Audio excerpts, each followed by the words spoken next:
In this video, we will share with you an overview of one of the most important philosophers of our time, which has become the cornerstone of many countries all over the world.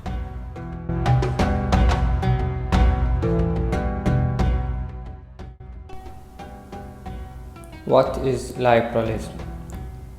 The term liberalism, from the Latin word liber meaning free, referred originally to the philosophy of freedom.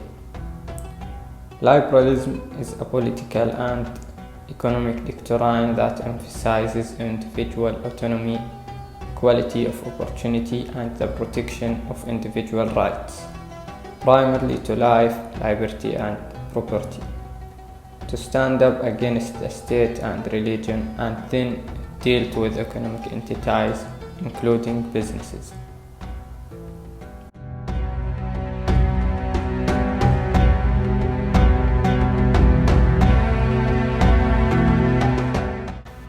After the domination of monarchy and religion in the Dark Ages of Europe, John Locke and Montesquieu appeared to us with the so-called liberalism, which announced the fall of the aristocracy and the church, to start a new era of freedom, and one of its most important features is the Freedom Revolution in France, which followed by the emergence of the country of freedoms, America.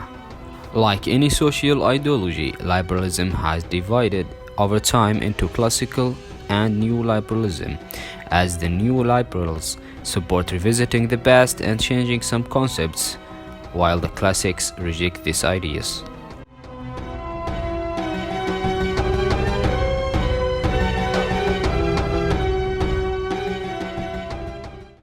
What about liberalism and the aspects of community? Social liberalism is mainly a political idea which believes that liberalism should concern social justice.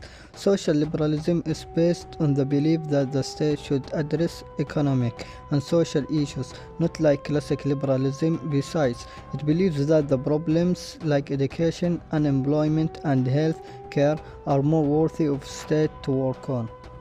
Moreover, social liberalism also believes that the government should also extend civil rights. Under social liberalism, the good of the community is rhythmic with the freedom of the individual.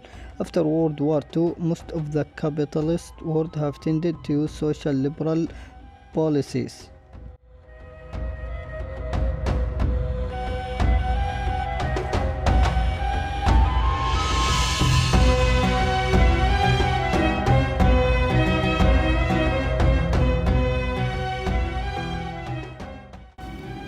Liberal education has been described as an education philosophy that supports individuals with wide knowledge and transferable skills and a better understanding of values, ethics, and civic contributions. The most iconic thinkers who advocated for liberal education are John Henry Newman and Thomas Huxley.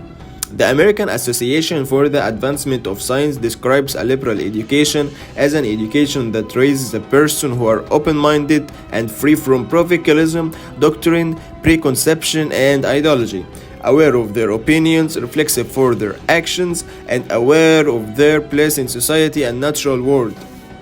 A liberal education is a combination of classics, English literature, the humanities, and moral prose. A liberal education prepares the student to use their free time, unlike vocational and professional education which prepares students for their careers. For example, a liberal education helps students to be self-conscious and aware of their passion.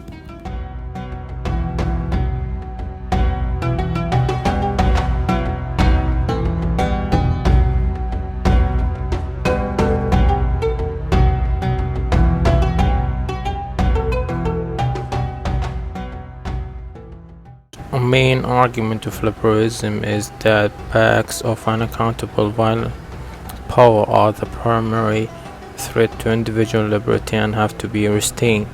The fundamental of restraining power goes to institutions and norms at both local and international level. At the international level, institutions and organizations limit the power of states by supporting cooperation and providing a means for facing costs on states that don't obey international arguments.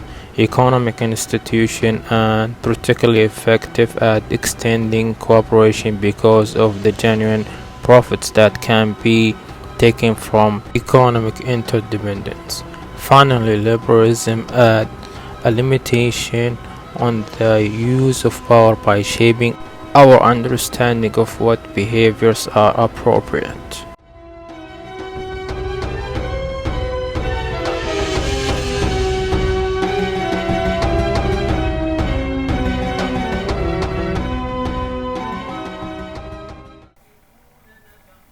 In the article named Canadian Democracy in Theory and Practice, The Roots of Semi-Representative Liberalism, the author Carter Vance discovered the nature of Canada's political system and used it as a reference point to compare both liberalism to democracy and see if it can go side by side.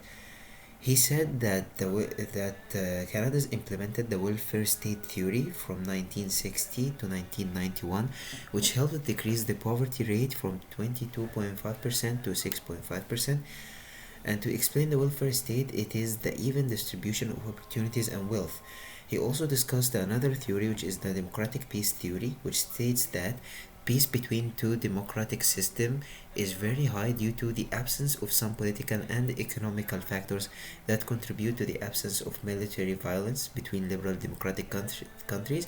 So it suggests that basically democracy will lead to international peace.